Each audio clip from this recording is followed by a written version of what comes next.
entreprendre sans salarié et être libre et avoir un business qui dépend de soi.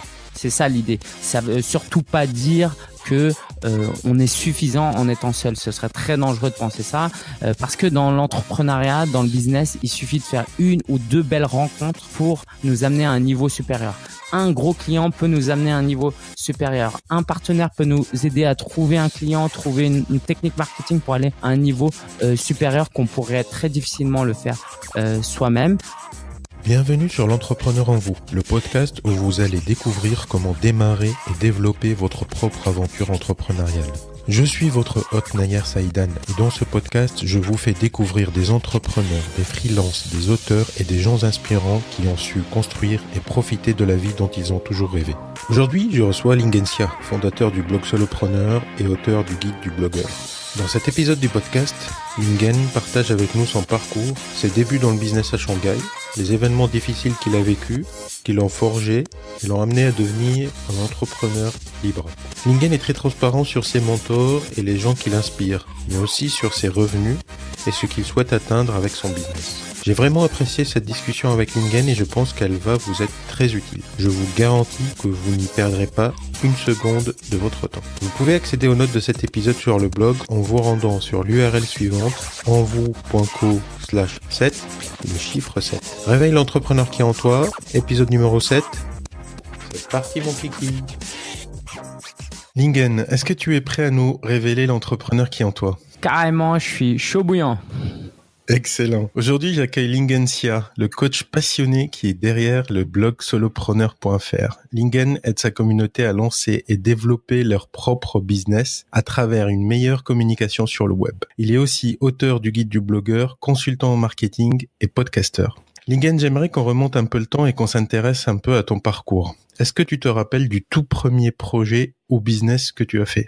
Alors moi j'étais à Shanghai et je faisais un stage en e-commerce après mes études en économie internationale et cette entreprise vendait des lunettes de marque et ce qu'ils faisaient c'est qu'ils envoyaient ça depuis Hong Kong et ça arrivait en Europe et fiscalement c'était intéressant et moi je me suis dit moi-même je porte des lunettes, moi-même j'ai besoin de lunettes de vue et je me suis rendu compte que à Shanghai, avoir des lunettes de vue, ça coûtait peut-être 10 euros, 15 euros, 20 euros. Et il y a 10 ans, c'était incroyable, hein. En France, tu trouvais pas des lunettes à moins de 100 euros. Du coup, je me suis dit, je vais acheter des montures, mais juste les montures. Et ces montures, à l'époque, coûtaient 1 euro. Donc, j'ai acheté une vingtaine de montures. J'envoyais ça à ma sœur qui était en France. Je vendais sur eBay. Et des gens achetaient ces montures à des prix très bas, donc sans les verres. Alors, j'ai pas fait fortune du tout. J'en ai vendu 2-3 paires. Après m'être rendu compte naïvement que entre les frais d'envoi, le temps de gestion, je gagnais que des cacahuètes. Mais j'ai goûté à l'entrepreneuriat à ce moment-là et je me suis dit, tiens, c'est cool parce que avec Internet, avec eBay, on peut quand même pour moi qui n'ai pas de diplôme en entrepreneuriat, en commerce, sans avoir de grandes compétences, même moi, je peux vendre sur Internet. Et ça a été génial pour moi de découvrir ça. Excellent. Et à ce moment-là, tu n'étais pas en France ? J'étais pas en France. Alors moi, je suis né, j'ai grandi en France. Et en fait, durant mes études, j'ai fait mon stage de fin d'études à Shanghai. Donc, je suis resté à Shanghai pendant un an et demi. C'est là-bas que j'ai découvert le web marketing. Voilà. D'accord. Et de retour en France ? De retour en France, en fait, pour la petite histoire, et ça a eu un grand impact dans ma vie, c'est que j'étais allé en Chine en partie parce que ma mère se faisait opérer suite à une longue maladie. Elle s'est fait opérer là-bas.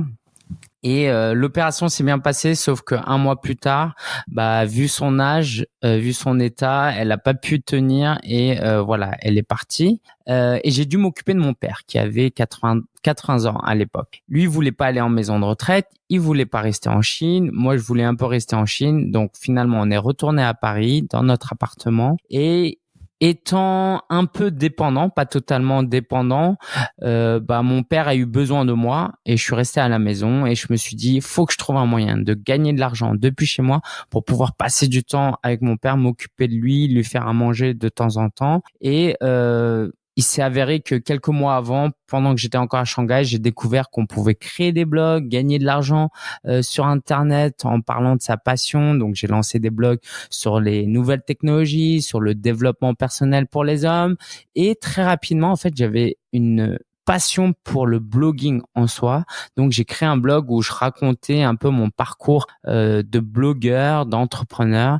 Et petit à petit, ça a donné ce que ça a donné aujourd'hui. C'est-à-dire qu'aujourd'hui, j'accompagne des particuliers à lancer un business sur le blog à travers la création de contenu, notamment. C'est dans ce cadre que j'ai publié le guide du blogueur chez Erol, qui est une méthode pour lancer un business à travers un blog autour de sa passion. Et de l'autre côté, j'accompagne des TPE, PME à travailler leur stratégie sur les médias sociaux, à les former sur les médias sociaux. Aussi en tant que freelance, j'interviens en tant que community manager pour les aider à utiliser les outils du web pour trouver des clients. Excellent. Alors, Lingen, là, le blog dont tu parles, c'est Solopreneur. J'ai rencontré plusieurs entrepreneurs et quasiment tous parlent de l'importance de ne pas s'isoler, de ne pas rester en solo. Qu'est-ce que tu en penses et qu'est-ce que tu conseilles à tes élèves? Je suis tout à fait d'accord. L'idée de solopreneur, c'est le fait d'entreprendre sans salarié et être libre et avoir un business qui dépend de soi. C'est ça l'idée. Ça veut surtout pas dire que on est suffisant en étant seul. Ce serait très dangereux de penser ça parce que dans l'entrepreneuriat, dans le business, il suffit de faire une ou deux belles rencontres pour nous amener à un niveau supérieur. Un gros client peut nous amener à un niveau supérieur. Un partenaire peut nous aider à trouver un client, trouver une technique marketing pour aller à un niveau supérieur qu'on pourrait très difficilement le faire soi-même. Donc moi, je recommande vraiment d'aller networker un maximum parce que pour 100 cartes de visite échangées, il y a peut-être un contact qui va bien passer et qui va donner un deal derrière. Donc il faut aller voir un maximum de gens. Et moi, je l'ai fait beaucoup. J'ai organisé mes propres conférences aussi et j'organise des masterminds. J'ai fait partie de groupes mastermind. Donc je recommande un maximum de vraiment aller vers les gens parce que le web est censé nous rapprocher des gens et parfois on l'oublie. Mais en face de nous, on a des gens, donc je suis tout à fait d'accord avec l'importance du réseau. Parfait. Lingen, dernièrement, tu es parti aux États-Unis pour participer à une conférence de ton mentor, Cliff Ravenscraft. Et tu as été très transparent là-dessus. C'est plutôt rare qu'un blogueur dévoile ses mentors, d'ailleurs. Pourquoi ce parti pris ?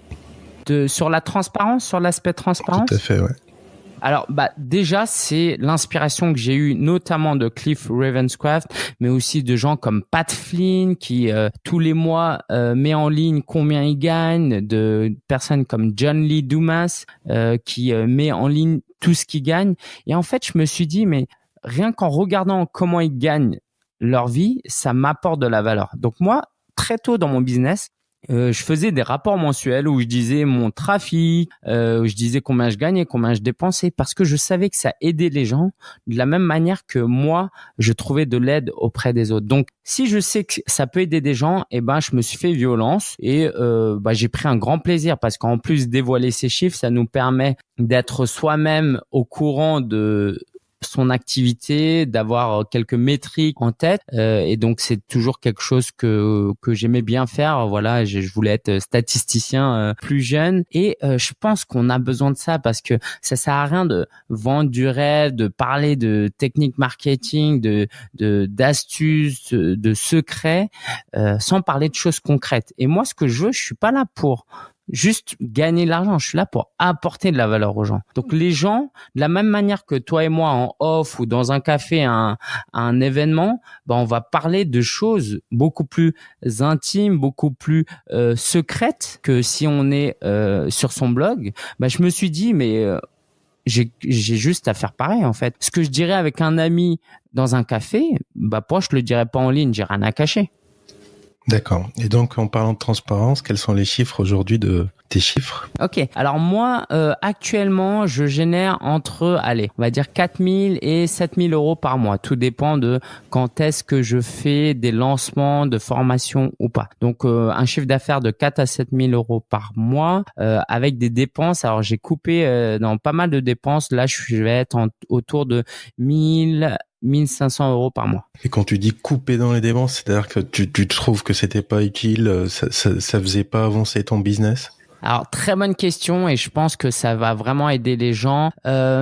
C'est vraiment compliqué parce que dépenser de l'argent, ça peut être une très bonne chose et une mauvaise chose. Et parfois, c'est les deux. Moi, par exemple, ma plus grosse dépense dernièrement, c'était à mon bureau. J'avais un bureau privé dans un espace de coworking qui me coûtait 360 € TTC par mois. Ce bureau-là, en fait, c'était un bureau pour 3 personnes. Donc, je vivais un peu au-dessus de mes moyens parce que c'était trop grand pour moi, en réalité, par rapport à ce que je gagnais et puis par rapport à l'espace dont j'avais besoin. Mais en même temps, ça m'a poussé à être plus exigeant, à recevoir plus de clients, à faire de vidéos de plus belle qualité, à par exemple envoyer des colis. Et le fait d'avoir un bureau, je me suis dit que je vais envoyer des colis pour mes clients qui achètent des formations en ligne. Et donc, ça, c'est une dépense que j'ai coupée. Et non seulement ça m'a permis d'économiser le prix de ce bureau, mais en fait, j'ai compris par la suite que étant donné mon statut qui est d'être en EIRL, donc EIRL, je peux aussi déduire 20% de mon loyer de mes charges, de mon loyer personnel à la maison. Maintenant que je travaille à la maison, je peux déduire 20, 30 ou 40% de mon loyer de mes charges. Et donc, non seulement j'économise l'argent du bureau, mais en plus, j'économise l'argent de mon loyer personnel. Et en tout, ça fait des grosses économies. Mais ça, en même temps, c'est pas une décision que je regrette parce que pendant très longtemps, je travaille depuis chez moi et ça m'a apporté beaucoup de mal. Sédentarité égale prise de poids, problème à me concentrer parce que je suis chez moi, il y a le lit, le frigo, le canapé, la télé.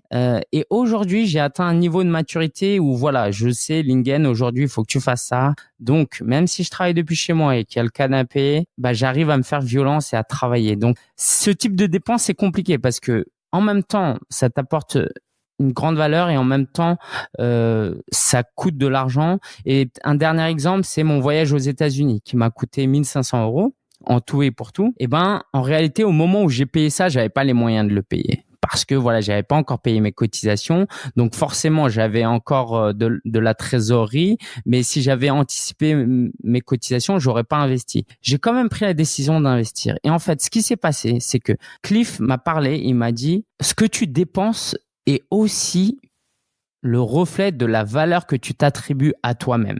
Donc ça m'a fait un choc. En gros, ce qu'il m'a dit, c'est que, écoute, il y a un billet standard et un billet VIP. Si tu prends le billet standard, c'est très bien. Moi, je te recommande de prendre le billet VIP qui coûte plus cher.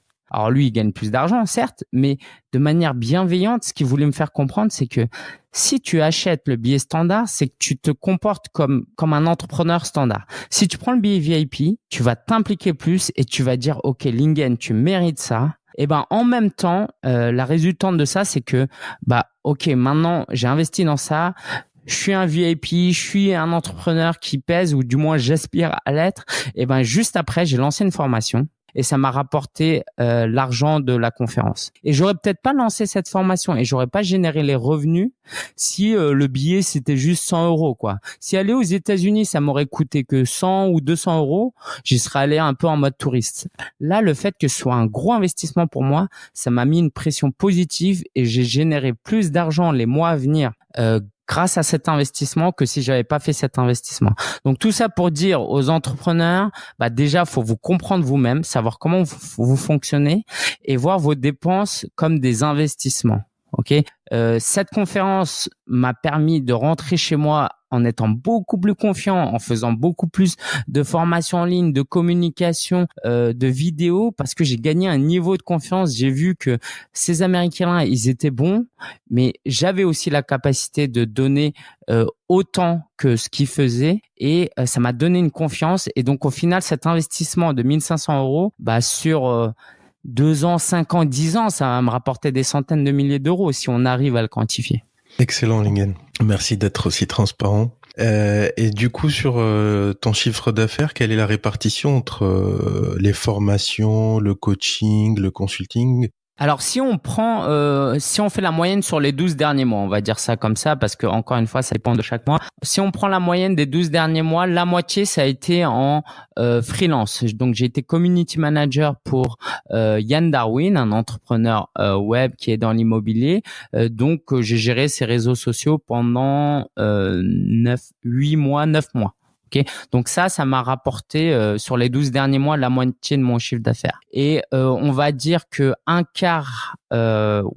peu plus d'un quart est venu grâce à des formations en ligne. Donc j'ai fait des formations sur la communication digitale et sur comment lancer un business. Donc la formation partir de rien. Donc ça, on va dire un quart. Et le quart restant, ça va être des cours dans une école de commerce. J'ai donné des cours dans une école de commerce, à l'ECITV plus précisément. Du marketing d'affiliation, c'est-à-dire le fait de recommander des produits et de toucher une commission pour chaque vente. Donc ça, c'est une partie beaucoup plus automatisée.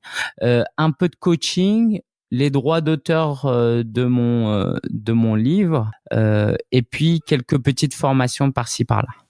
D'accord. Et pour quelqu'un qui commencerait dans le blogging et dans le web, qu'est-ce que tu lui conseillerais comme première source de revenus?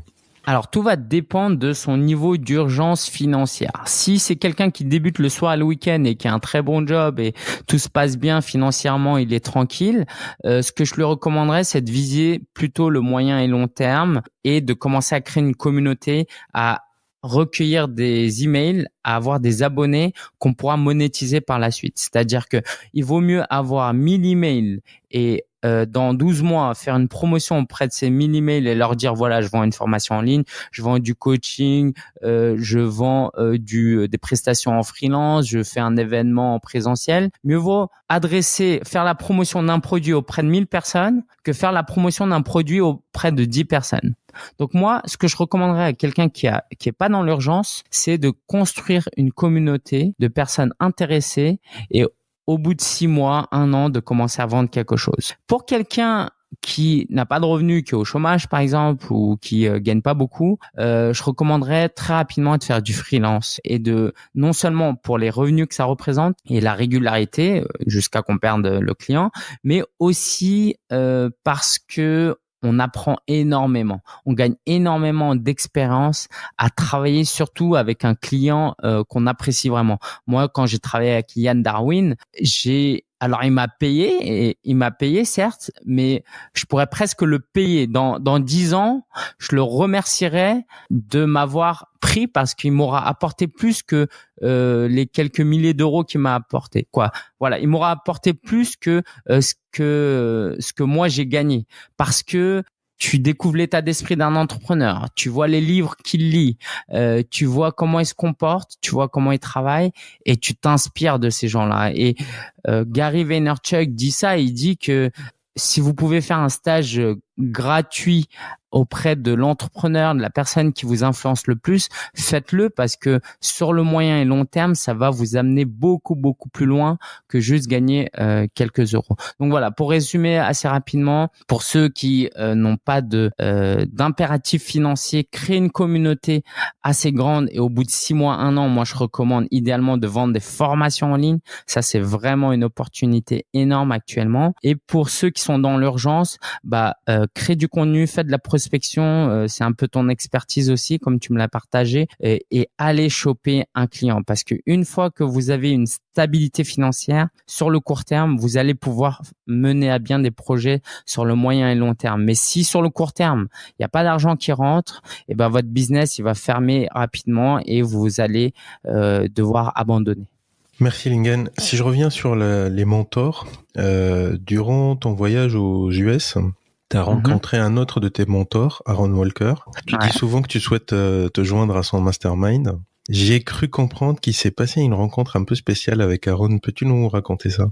Ouais, bien sûr, bien sûr. Alors, Aaron, en fait, ce que j'ai fait avant d'aller à cette conférence de 3 jours, c'est que je me suis dit, je vais acheter tous les livres des conférenciers. Comme ça, je vais arriver, je vais les connaître. Je vais arriver en mode, déjà un peu en mode fan. Voilà, est-ce que tu peux faire un autographe de mon livre ? Moi-même étant auteur, je sais le sentiment que ça peut procurer chez l'auteur. Donc, c'était pas calculé en mode business development parce que c'était vraiment des gens que j'appréciais, mais en même temps, l'entrepreneur qui était en moi était là et il disait, Lingen, au moment où tu vas tendre ce livre et dire aux gens de signer, ça va créer un lien. Forcément, il va te demander qui tu es, ce que tu fais, quoi, t'es venu de France. Et donc, j'ai fait ça avec tous les conférenciers et j'ai beaucoup accroché avec Aaron Walker, qui a un business basé sur la création de mastermind, notamment. Son livre m'a beaucoup impacté et je me suis dit, je vais rejoindre son mastermind prochainement.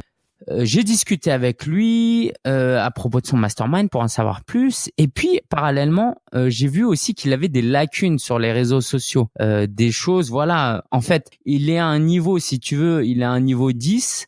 C'est comme si c'était, je sais pas, Lionel Messi, mais qui s'habillait en, alors on va pas faire insulte, mais qui s'habillait en basket Go Sport, tu vois. Pour moi, c'était pas normal. Donc, j'avais cette envie de l'aider à progresser pour que son message passe mieux, mais en même temps, j'allais pas débarquer, lui dire écoute, ça c'est pas bien, tu peux améliorer ça. Donc, j'ai laissé un peu couler le truc et le dernier jour, au moment de partir, il pleuvait. Et comme il pleuvait, j'ai dû trouver un restaurant où manger. C'était pas prévu dans mon plan, j'étais censé manger ailleurs.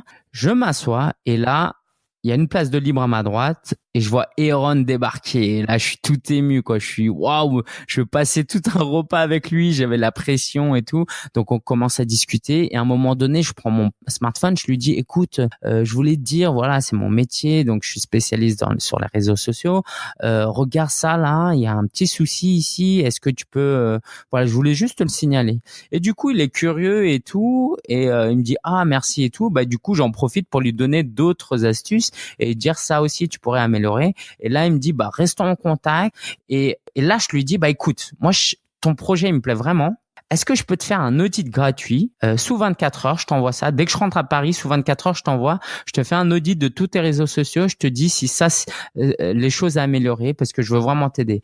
Et là, il me dit, super, ce serait cool. Je peux même te payer pour ça. Et je lui dis, non, écoute, ne me paye pas. Je te fais ça gratuitement. Vois si ça te plaît. Et si ça te plaît, si ça te parle, après, on verra. Parce que, encore une fois, je suis dans une perspective long terme. Ça sert à rien pour moi de gagner 500 euros ou même 1000 euros pour une petite mission.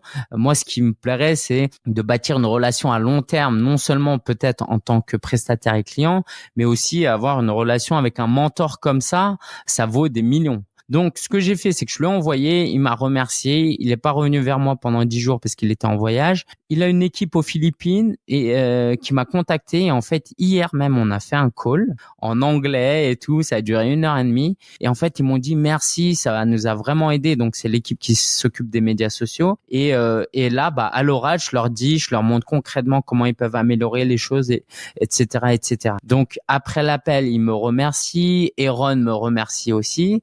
Et là, j'ai envie de dire, j'ai deux chemins. Soit je vais en mode prospection et j'y vais en mode, écoute, ça m'a vraiment plu de travailler avec toi. Je pense que je peux vraiment t'apporter de la valeur. Qu'est-ce que t'en penses pour un forfait de 200, 300, 400 ou 500 dollars où chaque mois, je passe 2 heures avec ton équipe à améliorer votre stratégie. Donc ça, c'est l'option 1 et je suis en train de réfléchir si c'est sur ça que je pars ou pas. L'option 2, c'est de continuer à rester, à offrir des conseils gratuitement, à garder un lien parce que il m'a aussi dit qu'il avait parlé de moi à des partenaires à lui qui auraient des besoins du même type. Donc, je préfère largement travailler gratuitement pour Aaron, avec qui de toute façon c'est un mentor, c'est un peu voilà, c'est comme si Lionel Messi vous disait de jouer au foot gratuitement avec lui, voilà, avec plaisir. Et en faisant ça, il y a la potentialité qui m'apporte d'autres clients. Ou voilà, je cherche plutôt le profit à court terme, qui n'est pas mauvais en soi, mais qui est de dire voilà, tous les mois on fait une prestation payante, et ça peut être aussi une bonne chose. Et je veux pas que les gens comprennent se disent gagner de l'argent c'est pas bon. Sur le court terme. Non, gagner de l'argent, ça peut être aussi une bonne chose parce que si je lui fais une bonne prestation payante tous les mois, je m'impose dans une stature aussi de consultant, de professionnel. Je suis pas là pour rigoler, je suis pas là pour donner des conseils, je suis là pour apporter une prestation. Donc, je m'impose en tant que professionnel, et je vais aussi fournir une meilleure prestation que si c'était juste gratuit et des conseils que je donnais de temps en temps. Donc voilà, je sais pas si je suis clair, mais c'est les deux chemins et j'hésite et je pense que je vais attendre quelques jours encore. Mais en tout cas, je sais une chose, c'est que ce qui m'intéresse avec lui, c'est le moyen et le long terme. C'est excellent. Et d'ailleurs, tu peux prendre les deux chemins. Les deux chemins sont faisables. C'est-à-dire que même si tu fais un travail qui soit payant pour lui, il te recommandera quand même pour d'autres clients. Ouais. Bah toi, c'est ce que tu me recommanderais alors, de partir sur une option payante. C'est ce que je ferais. Ok, bah écoute, je garde ça en tête. Je garde ça en tête et je te tiendrai au courant avec plaisir. Parfait. Lingen, quel est le meilleur canal marketing que tu utilises pour faire croître ta communauté? Alors, le meilleur, ça dépend. Quantitativement, j'ai envie de te dire YouTube.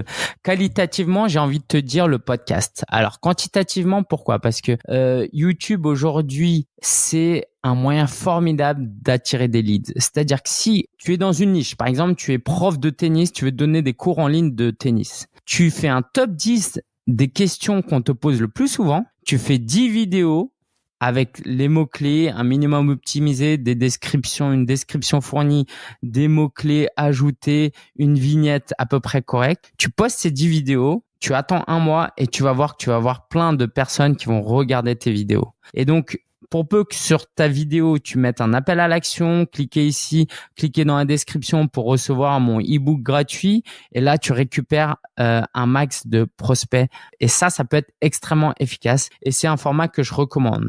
Par contre, niveau qualitatif, bah tu vas avoir un peu de tout parce que c'est un peu mainstream, tu vois. Ce serait comme faire de la publicité sur TF1, bah ça touche un peu tout le monde. Le format du podcast audio, comme ce qu'on est en train de faire, les gens qui nous écoutent là, qui nous écoutent depuis une demi-heure, il y a un niveau d'engagement qui est bien plus élevé. C'est-à-dire que là, s'il y a quelqu'un qui nous écoute pendant 30 minutes, la personne ne va pas nous oublier. Et pour peu qu'elle nous écoute toutes les semaines pendant 1 an, 2 ans, ça en fait des prospects super chauds et motivés parce qu'il y a une relation de confiance qui s'est créée. Il y a une formule qui s'appelle le Know, Like and Trust. Donc, l'idée en tant que marketeur et communicant, c'est sur Internet de se faire connaître, d'attirer du trafic, de se faire apprécier, de se faire aimer par nos prospects. Et c'est d'autant plus vrai en B2C, en B2B, c'est un peu moins vrai. Et de gagner la confiance, le trust. Et le podcast a cette puissance de, tu peux pas baratiner les gens pendant 3 quarts d'heure et faire des montages et juste être sur la forme et pas sur le fond pendant 3 quarts d'heure. Les gens, à la fin, ils te connaissent, ils t'apprécient ou pas, mais ceux qui t'apprécient, c'est des prospects chauds, motivés, exigeants, parce que sinon, ils ne t'écouteraient pas pendant 3 quarts d'heure. Et donc, voilà, moi, je miserais beaucoup aussi sur le podcast qui est en plein essor avec Google qui a lancé son application Google Podcast. Alors, je sais que ta question, c'était un canal, mais j'ai quand même envie de rajouter Instagram qui est vraiment un superbe outil aujourd'hui. C'est le Facebook d'il y a 5 ans, si vous voulez, où tout le monde allait et prenait du plaisir à regarder les photos, etc. Et donc, ça, c'est pas mal. Et si vous êtes en B2B, indispensable, c'est LinkedIn. LinkedIn, c'est surpuissant. En 2019-2020, ça va exploser. Donc, si vous êtes en B2B et que vous n'êtes pas encore sur LinkedIn, allez-y rapidement, publiez des photos, des liens, des anecdotes et vous allez voir que comme vous êtes encore parmi les premiers à le faire, vous allez avoir une audience énorme. Si vous publiez des vidéos, vous pouvez publier des vidéos de moins de 10 minutes sur LinkedIn. C'est extrêmement puissant et moi, j'ai des niveaux de reach, j'ai des photos qui atteignent 1000 personnes. Alors que sur Facebook, c'est fini ça. Moi, j'y arrive pas en tout cas. Donc, si je résume en B2C, YouTube et Instagram, et en B2B, le podcast, et puis tu as cité un autre, je sais plus. LinkedIn. Voilà. Et le podcast pour le B2C aussi, ouais. Excellent. Quelles sont les prochaines étapes de la croissance de Solopreneur et de ton activité en général? Alors, j'ai enfin décidé de miser, de mettre le paquet sur les formations en ligne. J'en ai fait il y a très longtemps et puis pendant un moment, j'avais un peu inconsciemment un syndrome de l'imposteur, j'avais une mauvaise vision des formations en ligne et en fait, j'ai enfin trouvé une formation. En fait, ce qui me gênait dans les formations en ligne, c'est que des gens payent 500 €, 1000 € et qui n'utilisent pas vraiment le contenu. Et ça, je trouvais ça dommage et j'étais pas à l'aise de vendre des formations à ce prix-là. Donc maintenant, j'ai trouvé une méthode où pédagogiquement, j'envoie des colis avec des fiches, mon livre. Donc des gens chaque semaine ouvrent des enveloppes avec un classeur où ils peuvent ranger les feuilles et écrire et prendre des notes et regarder les vidéos en même temps. Donc ça, je suis très content de ça. Et en plus, je fais des coachings en groupe, du support client. Donc maintenant que j'ai trouvé un format où je sais que mes clients, ils utilisent ma formation, je vais mettre le paquet dessus parce que aujourd'hui, c'est une opportunité énorme. Si vous avez des compétences, sachez qu'une journée de formation en présentiel, c'est par exemple 500 € avec un formateur professionnel. Et la personne, faut qu'elle se déplace, faut qu'elle dorme à l'hôtel éventuellement. Et une formation comme ça en présentiel peut durer 2-3 jours et ça peut coûter 1000, 1500, 2000 €. Si vous vendez ça sur Internet à 500 € ou à 1000 €, 2-3 fois moins cher. En plus, vous pouvez apporter un suivi sur un mois ou plus. C'est vraiment puissant. Donc moi, je mets le paquet sur ça.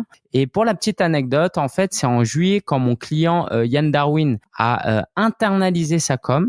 Il a parce qu'il a rejoint une holding maintenant et je comprends parfaitement. Il a préféré faire gérer le community management par une salariée en interne. Du coup, à ce moment-là, j'ai eu une semaine pour rebondir et je me suis dit mais mince, comment je vais faire? J'avais mis tout le paquet sur ce contrat de freelance, j'étais presque en mode un peu tranquille, maintenant c'est bon, le soir et le week-end tu te détends. Et quand il m'a annoncé ça, la semaine d'après, 10 jours après, j'avais plus de revenus.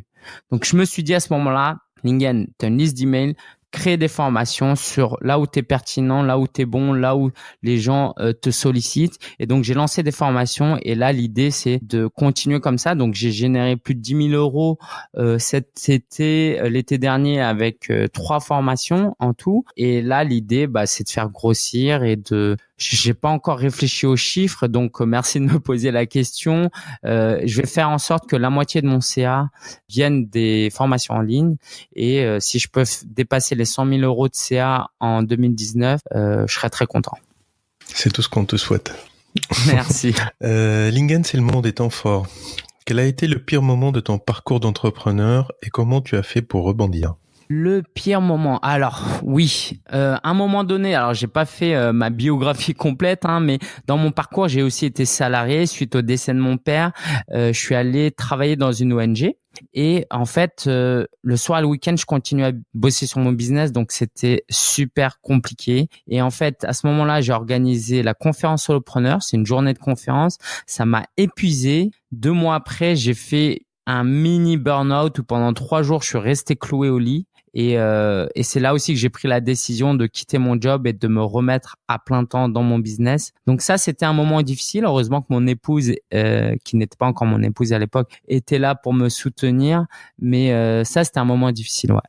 À contrario, quel a été ton plus beau moment ? Mon plus beau moment, il y en a plusieurs, c'est pas facile, mais j'ai quand même envie de dire, cette conférence solopreneur, j'en ai lancé 3. Il y a eu 3 éditions. Et à la première édition, je me souviens, le matin, donc il y avait 40 personnes, Le matin, je me suis dit, mais Lingen, t'es fait pour ça. T'es comme un poisson dans l'eau. J'étais tellement excité, j'étais extrêmement heureux et c'était vraiment ça que je voulais faire, rassembler des entrepreneurs, leur apporter de la valeur, les voir discuter, rigoler, networker et ça m'a vraiment ému. Alors financièrement, ça n'a pas du tout été un succès parce que encore une fois, j'étais très naïf, mais émotionnellement, je pense que ça m'a boosté pour 10 ans, 20 ans quoi. Aujourd'hui, j'ai encore, je pense, l'énergie de cette conférence qui non seulement a été un milestone pour moi où je me suis dit, Lingen, t'as réussi à faire ça, rassembler 40 personnes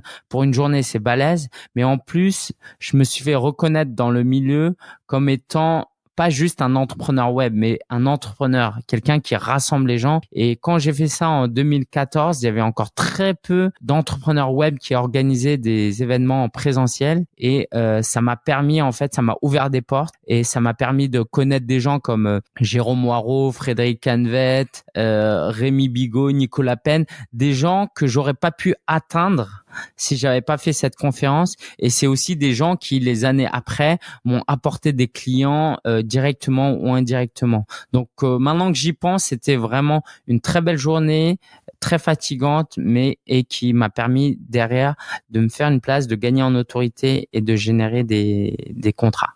Excellent. Lingen, c'est le moment de l'interview top 5. Le livre que tu recommandes?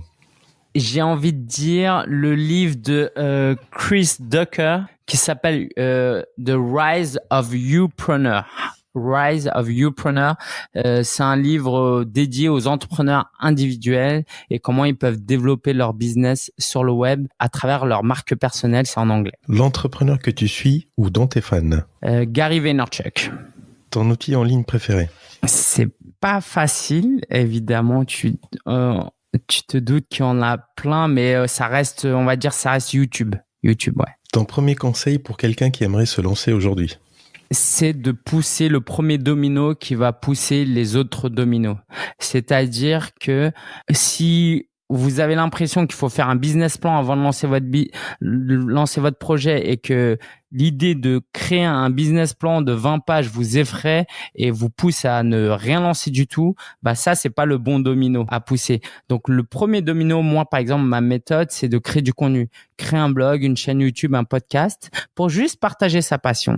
Et puis après, en partageant sa passion, on voit qu'il y a une communauté qui se forme, on voit qu'il y a un besoin et puis on peut vendre des produits. Donc, quel est le premier domino facilement poussable qui va faire tomber tous les autres dominos?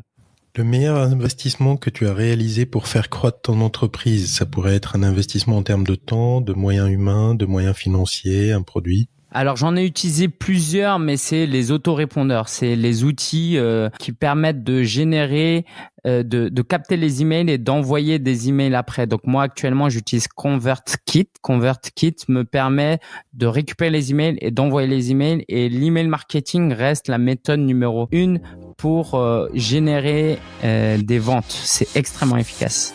Lingen, merci de nous avoir accordé cette interview. Est-ce que tu pourrais dire à nos auditeurs où est-ce qu'ils peuvent te suivre?